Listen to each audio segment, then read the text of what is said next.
अगर केजरीवाल राज्यसभा जाना चाहते हैं तो किसी को क्या दिक्कत हो सकती है? अगर नहीं जाना है तो बात और है। ये भी तो हो सकता है कि ये सब मनीष सिसोदिया या किसी और के लिए हो रहा हो। अरविंद केजरीवाल को अगर राष्ट्रीय राजनीति करनी है तो राज्यसभा जाने से परहेज क्यों?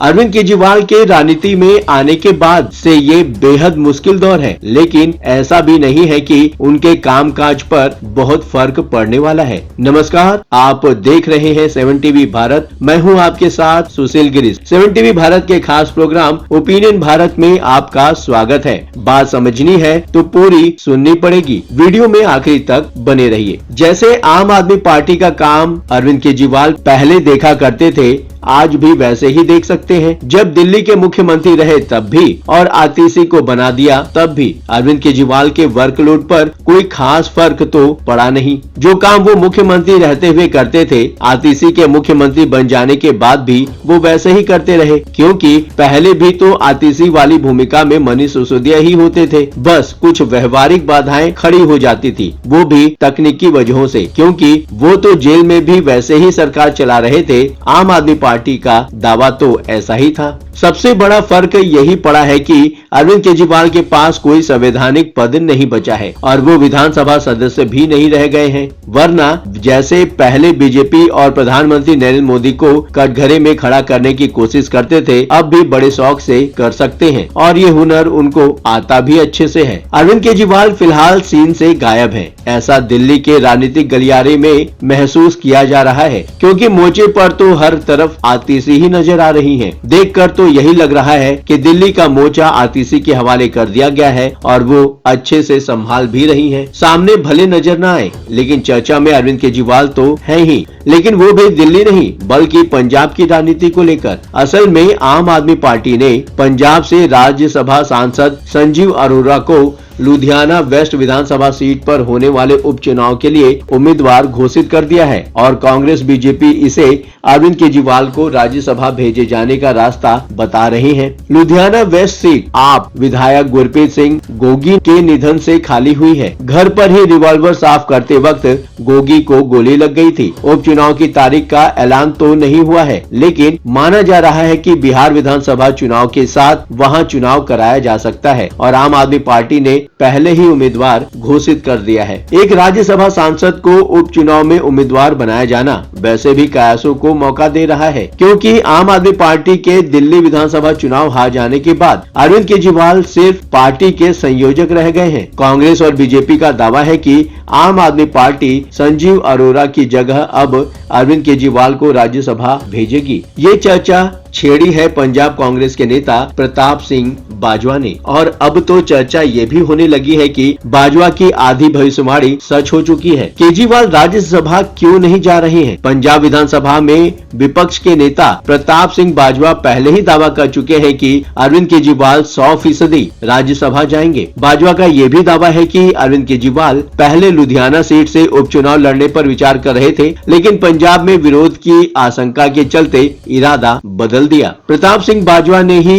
दावा किया था कि संजीव अरोड़ा को विधानसभा भेजा जाएगा और इसे ही उनकी आधी भविष्यवाणी का सच होना बताया जा रहा है। कांग्रेस विधायक सुखपाल खैरा तो अलग ही डील की बात कर रहे हैं। उनका दावा है कि संजीव अरोड़ा से पंजाब कैबिनेट में जगह देने की डील हुई है। बीजेपी की तरफ से भी अरविंद केजरीवाल को लेकर ऐसे ही दावे किए जा रहे हैं। कांग्रेस और बीजेपी के दावों में आप प्रवक्ता प्रियंका कक्कड़ ने इसे सिरे से खारिज कर दिया है। प्रियंका कक्कड़ का कहना है अरविंद केजरीवाल न तो पंजाब के मुख्यमंत्री बन रहे हैं और न ही वो राज्यसभा जा रहे हैं। दोनों ही बातें बिल्कुल गलत हैं। ये तो अभी नहीं मालूम कि आम आदमी पार्टी की राजनीति क्या है या फिर वो किस रणनीति पर काम कर रहे हैं, लेकिन अरविंद केजरीवाल का राज्यसभा जाना काफी फायदेमंद हो सकता है, बशर्ते वो राष्ट्रीय राजनीति को लेकर अब भी गंभीर हो और बयानों के अलावा भी प्रधानमंत्री नरेंद्र मोदी को आने वाले लोकसभा चुनाव में चैलेंज करने का इरादा छोड़े न हो। तो अव्वल तो अरविंद केजरीवाल को दिल्ली की किसी सीट से लोकसभा चुनाव भी लड़ना चाहिए था। जीत और हार दोनों सूरत में कुछ न कुछ फायदा जरूर होता। अगर दिल्ली से चुनाव लड़ने के खिलाफ कोई दलील है तो वाराणसी से 2014 में नरेंद्र मोदी के खिलाफ चुनाव लड़ने का भी तो कोई मतलब नहीं था। दिल्ली से लोकसभा चुनाव जीत जाते तो कहानी ही बदल जाती और हार भी जाते तो विधानसभा चुनाव पर पहले ही सही फीडबैक मिल चुका होता और उसके हिसाब से रणनीति बदली जा सकती थी। कांग्रेस के साथ समझौता करके भी गठबंधन कर सकते थे, फिर आतिशी को अस्थायी सीएम बताने से भी बचा जा सकता था। दिल्ली का मुख्यमंत्री रहते हुए भी अरविंद केजरीवाल बार बार खुद को मोदी के सबसे बड़े चैलेंजर के तौर पर पेश किया करते थे। राज्यसभा तो ऐसा करने के लिए बेहतरीन प्लेटफॉर्म साबित हो सकता है। लगे हाथ वहां विपक्ष में कांग्रेस को काउंटर करने का भी अच्छा मौका है। आखिरकार संजीव अरोड़ा को उपचुनाव में उम्मीदवार बनाने की जरूरत क्यों पड़ रही है? स्वाति मालीवाल केस में एक बात ये भी सुनने को मिली थी कि अरविंद केजरीवाल चाहते हैं कि वो इस्तीफा दे दे, लेकिन इस्तीफा देने की बात तो दूर, वहां अलग ही बवाल हो गया। मतलब अरविंद केजरीवाल तो तभी से राज्यसभा की एक सीट की जरूरत महसूस हो रही है, लेकिन स्वाति मालीवाल, संजय सिंह या राघव चड्ढा कोई भी ऐसा नहीं है जो अरविंद केजरीवाल के कहने पर अपनी सीट छोड़ने को तैयार हो जाए। हो सकता है अरविंद केजरीवाल को किसी ऐसे व्यक्ति को राज्यसभा भेजने की जरूरत महसूस हो रही हो जो पार्टी के लिए फंड मैनेजमेंट या ऐसे ही किसी जरूरी काम में महत्वपूर्ण भूमिका निभा सके। जैसे दिल्ली से पहली बार संजय सिंह और एक सीए सहित 3 लोगों को राज्यसभा भेजा गया था और उसका असर ये हुआ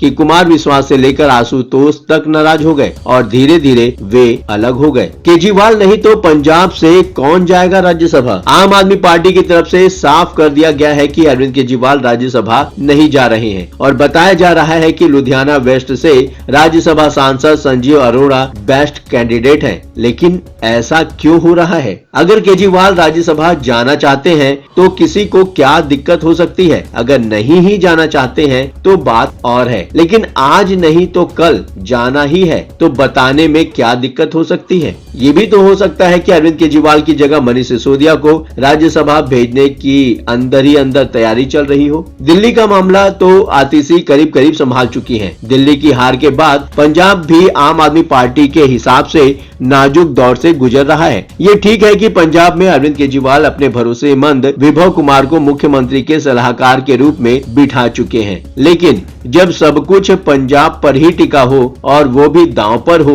तो संभालने के लिए कोई मजबूत आदमी तो चाहिए ही। मनीष सिसोदिया ऐसे कामों के लिए फिट है, उनको हर तरह का अनुभव भी है, प्रशासनिक अनुभव भी है और अरविंद केजरीवाल के हर भाव को किसी से भी बेहतर समझते हैं। वैसे भी राज्यसभा में भेजे गए आप नेताओं से केजरीवाल का भरोसा उठ चुका है और एक से ज्यादा ऐसे नेता हैं। स्वाति मालीवाल तो बस तकनीकी तौर पर आम आदमी पार्टी की राज्यसभा सांसद रह गई हैं। स्वाति मालीवाल केस में ही संजय सिंह ने भी केजरीवाल का भरोसा तो तोड़ा ही था और वैसे ही धारणा राघव चड्ढा के बारे में भी बन चुकी होगी। ऐसे में राज्यसभा में केजरीवाल का कोई सबसे भरोसेमंद आदमी तो होना ही चाहिए। अगर विभव कुमार के साथ साथ मनीष सिसोदिया के भी पंजाब संभालने की योजना है तो राज्यसभा भेजा जाना ठीक ही रहेगा। अब दिल्ली के अलावा अरविंद केजरीवाल का जोर अब तक गुजरात, पंजाब और गोवा पर ही देखा गया है। जाहिर है नजर तो गुजरात और गोवा पर भी होगी ही, लेकिन सबसे महत्वपूर्ण तो 2027 का पंजाब विधानसभा चुनाव ही है। समझ में नहीं आ रहा है